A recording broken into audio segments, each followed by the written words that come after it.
마음은 여러분만 아시죠? 오늘 팔복의 6번째 마음이 깨끗한 자가 복이 있다 그랬는데 이 마음이라는 것을 표현하기가 참 어렵습니다. 어떤 사람은 양심이라고도 하고 저는 그냥 마음이라는 단어가 더 좋습니다. 마음이 왜 중요할까요? 마음은 모든 생각과 행동을 결정하는 근본이 마음입니다. 어떤 생각도 행동도 마음에서 결정하고 움직이는 거예요. 그래서 이 마음은 인간에게 대단히 중요한 곳입니다. 그런데 문제는 이런 깨끗한 마음, 순수한 마음, 착한 마음으로 살아야 되는데 현실은 이게 잘 안 돼요. 그런데 오늘 예수님은 마음이 깨끗해야만 너희가 하나님 나라의 복을 얻을 수 있다 그러셨어요. 근데 현실은 조금 전에 말씀드린 대로 참 어려운 거예요. 깨끗하게 살고 싶은데, 난 정말 순수하게 살고 싶은데 막상 세상에 나가면 그렇게 살면 바보 소리 듣고 그렇게 살면 안 될 것 같아 나도 모르게 내 마음을 통제하지 못하는 우리의 현실. 하나님이 율법을 인간에게 주신 근본적인 이유는 늘 그 율법을 보면서 죄에 대한 경각심을 갖고 마음을 점검해서 그 마음을 정결하게 깨끗하게 유지하기를 원하셔서 율법을 준 거예요. 그런데 이런 하나님의 의도와는 다르게 사람들은 이걸 악용하는 거예요. 율법을 겉으로는 잘 지키는 척 하다가 속으로는 겉으로만 잘 지키면 된다고 생각하고 이 안이하게 율법을 우습게 생각하는 사람들이 많아졌어요. 그 대표적인 사람들이 예수님 당시에 사두개인들 또는 바리새인들이었죠. 이 사람들을 가리켜서 예수님이 외식하는 자요. 이건 뭘 의미하는 거냐? 겉으로는 말씀도 달달달달 외우고 일주일에 몇 번씩 금식하고 모든 예배 다 참석하고 봉사하고 구제하고 이런 걸 열심히 하는 거예요. 누가 봐도 좋은 성도고 믿음 생활 잘하는 사람들이에요. 그런데 예수님은 무슨 근거로 그렇게 열심히 하는 사람들을 매도해서 외식하는 자들이요 라고 그들을 비난하셨을까요? 마음을 보신 거예요. 겉으로는 누구보다도 경건하고 열심히 기도하고 금식하는데 마음으로는 동의되지 않는 그런 척 하는 사람들. 그래서 하나님이 이걸 일찍이 경고하셨죠. 사람의 눈은 속일 수 있어요. 저 사람 참 훌륭하고 굉장히 아주 헌신적이고 좋은 분이야 라고 사람들은 인정하는데 하나님이 정말 사람들의 시선과 똑같이 보실까? 아니라는 거예요. 우리는 세상에서 어떻게 하든 간에 하나님 앞에만 가서 잘하면 된다고 생각하는 거예요. 뭘 하든 간에 하나님 앞에 가서 많이 헌금하고 세상에 어떻게 살든 간에 하나님 앞에 가서 열심히 하고 예배 잘 드리면 하나님께서 다 용서하고 받을 거라고 생각하는데 하나님이 경고하셨어요. 너희들 아무렇게나 삶의 과정은 어떻든 간에 나한테 와서 잘하면 내가 그 제사 당연히 받을 거라고 생각하지 말아라. 내가 너희들의 제사를 받고 안 받고의 문제는 이 제사를 드리는 너희들의 마음을 보고 결정하겠다 그러셨어요. 마음으로 불순한 생각을 가지고 있다면 죄를 지은 거라는 거예요. 율법의 기준으로는 행동하지 않았으니까 마음을 그렇게 품었을지라도 죄가 아니라고 우리는 말할 수 있지만 하나님은 뭘 보신다고요? 그 마음을 보시고, 그러니까 율법을 지켰는지 안 지켰는지 마음을 보시고 보는 거예요.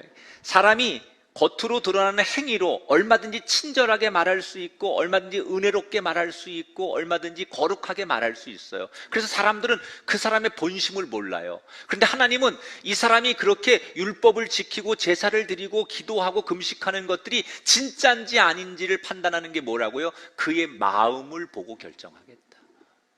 그러면 하나님이 우리의 마음을 늘 보기를 원하시는데 어떤 마음을 하나님 앞에 보여드릴까?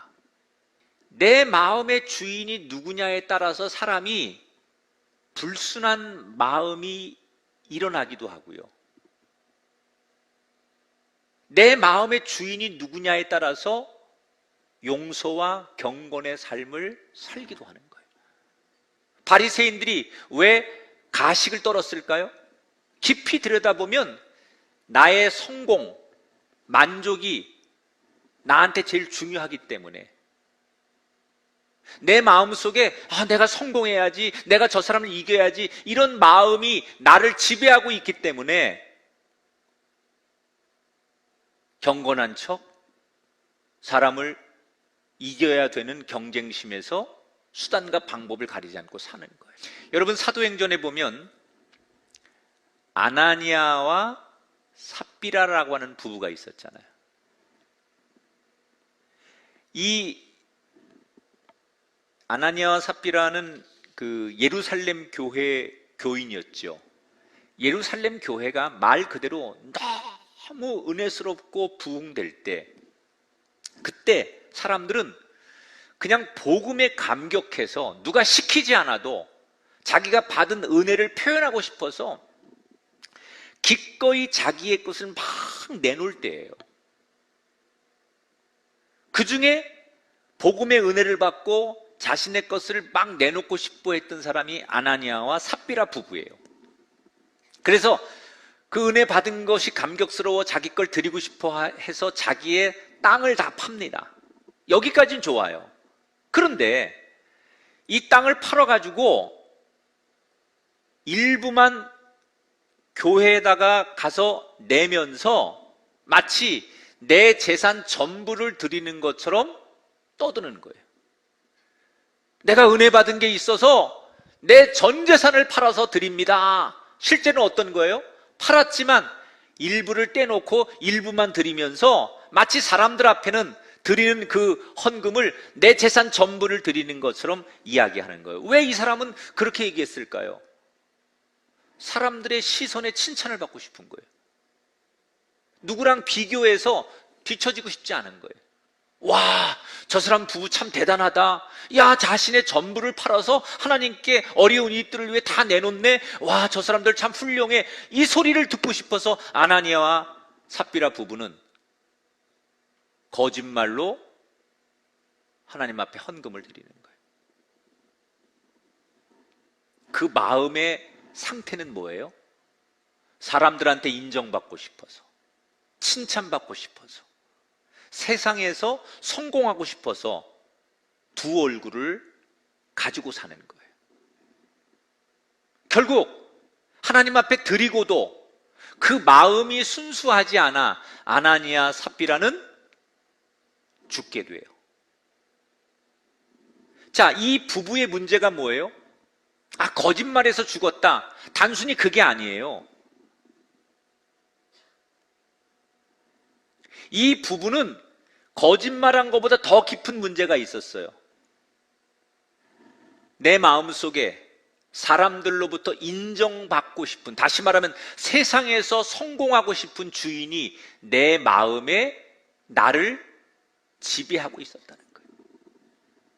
사람들로부터 칭송을 받고 더 높이 올라가고 싶은 그 본질은 뭐냐? 내 마음의 주인이 하나님이 아니라 내 마음의 주인이 세상이었기 때문에 사람들로부터, 세상들로부터 인정을 받고 싶어 했다는 거죠. 그리고 그런 대상이 누구예요? 교회였다는 거예요. 다시 말하면 이 사람들은 자신의 성공을 위해서, 세상의 야망을 위해서 하나님까지도 충분히 이용해도 된다고 생각하는 거예요.